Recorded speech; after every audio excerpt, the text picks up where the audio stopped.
लेकिन रात भर मैं सो नहीं पाई कि मैं अपनी आत्मा से जिस्म को अलग करके मर जाऊंगी, मैं नहीं रह पाऊंगी परिहार के बिना। लेकिन रात भर मैं सो नहीं पाई कि मैं अपनी आत्मा से जिस्म को अलग करके मर जाऊंगी, मैं नहीं रह पाऊंगी परिहार के बिना। मैंने कहा मैं नहीं लड़ूंगी, और मुझे पता था कि अगर मैं यहाँ से नहीं लड़ूंगी तो फिर से वही जीतेंगी जो पिछले 15 साल से गायत्री देवी है, वही जीतेंगी। इसलिए मेरा आना जरूरी है। न हरा हुआ आया, सीओ का प्रकोप बढ़ता गया, प्रखंड में भ्रष्टाचार बढ़ता गया। गायत्री देवी जी ने कहा सीओ मेरी बात नहीं मानती है, इतने लाचार विधायक को रख के आप लोग क्या करेंगे जिसकी बात सीओ भी नहीं मानती है। इसको हटाना जरूरी है। 15 साल के इस लाचार विधायक को हटाना जरूरी है। और मुझे पता है कि लालटेन से जिसको मिला है सिंबल, वो हार जाएगी, वो हार जाएगी, और जनता फिर से उसी नर्क में रहेगी जो 15 साल से झेल रही है।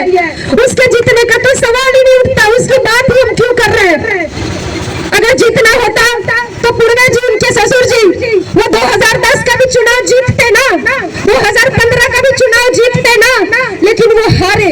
2010 का भी चुनाव परिहार विधानसभा का रामचंद्र पूर्वे जी हारे, 2015 का भी चुनाव वो हारे, क्योंकि जब सोनबरसा विधानसभा था तो कुछ जाति समीकरण के कारण वो विधायक बने, लेकिन जब परिहार विधानसभा हुआ, कई पंचायत कट जाने के बाद उनका जीतना असंभव था और असंभव है, वो नहीं जीत सकते। अगर वहां से कोई जीत सकता है बीजेपी के अलावा, तो वही जीत सकता है जो जातीय समीकरण की सीमा को तोड़ दिया हो और सबके दिलों में बसने का काम किया हो, बिना जाति पाति धर्म भेदभाव को देखे बिना एक होकर के परिहार के लिए खड़ी रही हो। ऋतु हॉस्पिटल जाने की नौबत पड़ी, लेकिन मम्मी ने हर दिन काम किया है। मैं जब 10 साल की थी, मुझको हॉस्टल में छोड़ दिया, मुझको बोला कि मम्मी बेटा मैं जा रही हूँ गाँव। मुझको तो बहुत बुरा लगा उस टाइम पे कि मम्मी मेरे साथ नहीं रहेंगी, लेकिन जब मैं हॉस्टल में थी तो मम्मी हमेशा मुझे कहानियां बताती थी आप लोगों की कि आज हमने ये किया, आज मैंने उसको बचाया, आज मैंने उसको हॉस्पिटल लेके गई। तो मुझको अच्छा लगता था कि मम्मी जहाँ है वो खुश है। मम्मी मुझसे पूछती थी कि क्या तुम्हारी तबीयत खराब है, मैं बोलती थी नहीं मम्मी, मुझको 102 फीवर होता था, तब भी मैं कुछ नहीं बोलती थी, क्योंकि मम्मा को आप लोगों का फिरना है। मैं अगर खुद गाज बन जाऊं, मैं बोलूं कि बस मेरी मम्मी है, तो आप लोगों का कौन मानेगा। आज मम्मी आप लोगों के सामने है, उनको प्लीज आप जिताइए, अपने आप को जिताइए। आज अगर मैं नहीं आती, मुझे बोला गया बेलसेंट चले जाइए चुनाव लड़ने, मैं क्यों जाऊं बेलसेंट चुनाव लड़ने। मुझे कहा गया वहाँ 3 लोग इंडिया गठबंधन से एक ही जाति के, मतलब 3 लोग हैं जो अलग अलग पार्टी से है, लेकिन तीनों एक ही जाति से है।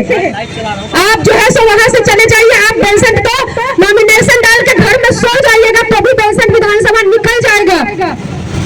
मेरे मन में भी लालच आ गया थोड़ी देर के लिए, मैं पेपर दे आई 10 नंबर में, लेकिन रात भर मैं सो नहीं पाई कि मैं अपनी आत्मा से जिस्म को अलग करके मर जाऊंगी, मैं नहीं रह पाऊंगी परिहार के बिना।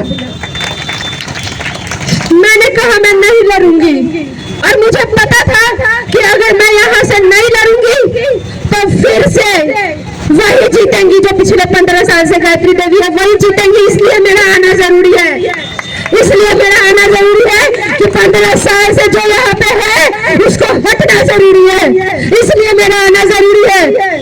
और आज के बाद से आप लोग, मैं आज भी फिर से मैं कह रही हूँ लालू जी को, तेजस्वी जी को, कि मैं अचरा फैला करके आपसे भीख मांगती हूँ कि मुझे परिहार दे दीजिए, क्योंकि शरीर को आत्मा से अलग मत कीजिए। फिर भी अगर आप नहीं देते तो फिर लड़ाई जो होगी वो परिहार को जीतने की होगी, भ्रष्टाचार मुक्त करने की होगी।